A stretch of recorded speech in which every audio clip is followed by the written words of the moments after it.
Hola, ¿cómo están? Bienvenidos al video número 2 de Snapseed. Recuerden que ya hice el video número 1, se lo dejo por aquí. Si llegan acá, vayan al otro, regresen y véanlo por aquí. Pero si este es tu segundo video, gracias por estar en este video. Ahora te voy a explicar rápidamente cómo utilizar la función de HDR, la perspectiva y los tonos de contraste en Snapseed.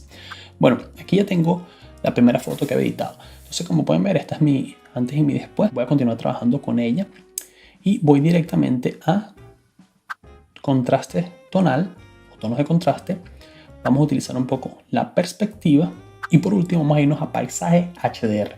Entonces, ¿para qué funciona perspectiva? ¿Qué ocurre? Muchas veces nuestras fotografías tienen como una inclinación hacia arriba o hacia abajo y esto podemos ajustarlo. Entonces, ¿qué me gustaría a mí tratar de resaltar un poco más? Quizás traer el cielo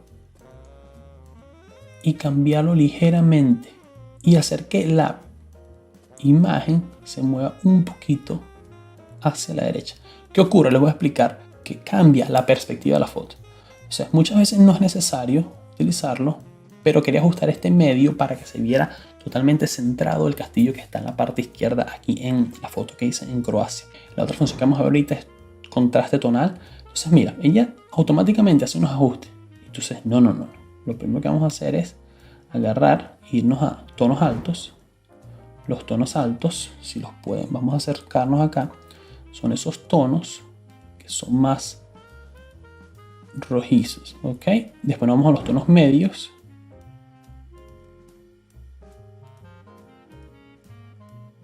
Yo siempre juego con ellos, creo que es una cuestión de... y los tonos bajos.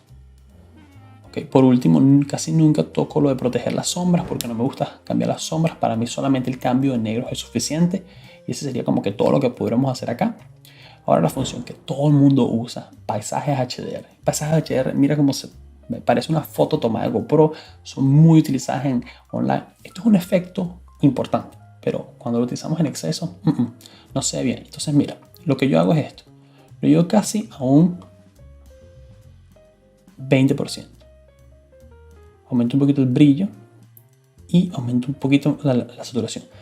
¿Qué me gusta de este efecto? Me gusta lo que logra aquí, lo que logra en la parte de la ciudad y ligeramente en el mar, pero no me gusta nunca cómo deja las sombras y cómo pixela los cielos. Entonces, ¿qué voy a hacer? Voy a aplicar ese efecto para la parte del mar y la isla, pero no para el cielo. Lo voy a aceptar. Entonces me dice, Luis, ¿cómo lo voy a modificar? Muy sencillo, te vas aquí a las ediciones, ver los cambios, te vas a tu último cambio y le vas a dar en la brochita que está acá. Esto te va a dar a ti la función de poder seleccionar dónde vas a aplicar el último cambio que hiciste. O sea, si paso mi dedo por acá y activo este ojito, él me está mostrando dónde estoy activando el cambio. Pero aquí no lo quiero activar porque esta es la sección que me gustaría borrar. Entonces vamos a hacerlo a la inversa. Yo quiero ver dónde el último cambio está aplicado.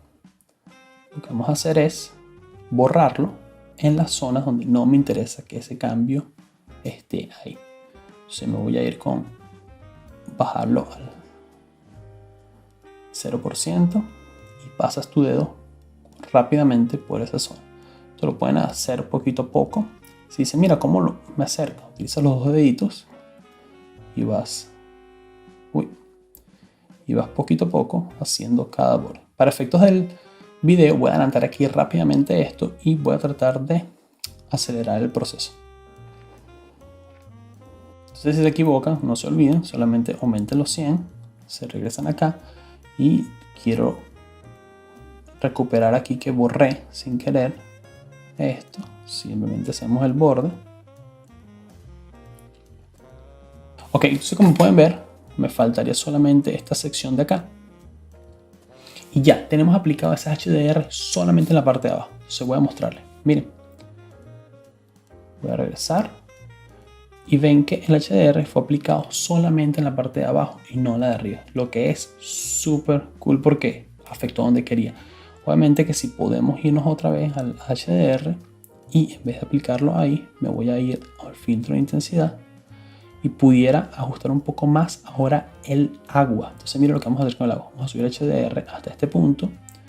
Seguimos el mismo procedimiento. Nos vamos a ir hacia los cambios. Vamos a ir hacia los cambios. Y vamos a aplicar eso solamente en el agua. Vamos a subirlo al 100%. Si hago esto, sería donde no está aplicado. Subimos acá, 100%. Déjame acercarme a esta zona para aplicarlo en toda esta sección del agua. Voy aquí a la derecha para aplicarlo aquí. Y me faltaría muy ligeramente esta sección. O sea, bueno, voy a tener que borrar aquí porque me equivoqué con mi dedo. Borramos y subimos acá esta configuración. Vamos a moverme aquí hacia la derecha. Perfecto. Bueno, para efectos del ejercicio, súper. Vamos a ajustar acá ligeramente esta zona. Y vean el cambio, muchachos. Ahora ya no está aplicado en la parte de abajo, pero mire cómo cambió. ¿Qué ocurre? Si usted dice, no, pero yo quiero ver todos los cambios uno por uno. Te regresas otra vez aquí arriba y vas poco a poco. Entonces mira la perspectiva cómo cambió los tonos con la función, cómo cambiamos todo la imagen con este primer cambio HDR y por último cambiamos el agua. Entonces ese es el potencial de HDR. No lo utilicen en un solo golpe, sino utilicen en secciones donde ustedes quieran. Tengan mucho cuidado con los cielos porque normalmente cuando son grises los va a afectar bastante, lo colocar mucho más oscuro, lo cual no se ve tan súper en la foto. Recuerden que tienen que darle listo o le dan aquí a la sección de preparando la foto, va a hacer todos los cambios y después va a poder exportarla, ya sea grabarla en su teléfono o enviarla directamente a Instagram o otras redes sociales. Bueno, espero que les haya gustado este video número 2 de este seriado de Snapseed. La idea es que ustedes puedan mejorar sus ediciones desde el teléfono sin tener que pagar ninguna licencia. Recuerden que Snapseed es gratuito para Android y para iPhone. Y bueno, recuerden que los invito a que se suscriban al canal, que eso me ayudará bastante. Si pueden activar las notificaciones, por favor. Si tienen alguna duda sobre cómo utilizar esta herramienta, pueden escribirme, ya sea el email o dejarme el comentario. Recuerden que respondo todos los comentarios y bueno, espero que les haya gustado. Así que nos vemos en la próxima. Así que bye bye.